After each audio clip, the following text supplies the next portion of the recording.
ലൈംഗികാതിക്രമ കേസിൽ അറസ്റ്റിലായ JDS നേതാവ് പ്രജ്വൽ രേവണ്ണയുടെ കസ്റ്റഡി കാലാവധി ഇന്ന് അവസാനിച്ചു. കസ്റ്റഡി കാലാവധി നീട്ടി നൽകാൻ കോടതിയിൽ അന്വേഷണ സംഘം അപേക്ഷ നൽകി. പ്രജ്വൽ രേവണ്ണ ചോദ്യം ചെയ്യലിനോട് സഹകരിച്ചില്ലെന്ന് SIT വൃത്തങ്ങൾ അറിയിച്ചു. അരുൺ പൂപ്പറമ്പ ബംഗളൂരിൽ നിന്ന് ചേർന്നു. അരുൺ, എന്തായി കസ്റ്റഡി അപേക്ഷയും ജാമ്യാപേക്ഷയും വിവരങ്ങൾ? സുഹൈൽ, അല്പസമയത്തിനകം പ്രജ്വൽ രേവണ്ണയെ കോടതിയിൽ ഹാജരാക്കും. സൂചിപ്പിച്ചതുപോലെ തന്നെ കസ്റ്റഡി നീട്ടി നൽകുന്നതിന് വേണ്ടി അന്വേഷണ സംഘം അപേക്ഷ നൽകും എന്നതാണ് ഈ ഘട്ടത്തിൽ നമ്മൾ മനസ്സിലാക്കുന്നത്.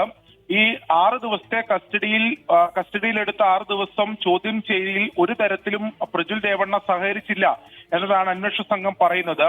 ഈ കേസിലെ പ്രധാനപ്പെട്ട ഒരു തെളിവായിട്ടുള്ള പ്രജ്വലിന്റെ മൊബൈൽ ഫോൺ നശിപ്പിച്ചു എന്ന് നേരത്തെ തന്നെ അന്വേഷണ സംഘം നിഗമനത്തിലെത്തിയിരുന്നു. ആ ഫോണ് വീണ്ടെടുക്കുക എന്നുള്ളത് ഈ കേസിൽ ഏറെ നിർണായകമാണ്. എന്നാൽ അത് സംബന്ധിക്കുന്ന ഒരു വിവരങ്ങളും പ്രജ്വൽ കൈമാറാൻ തയ്യാറായിട്ടില്ല.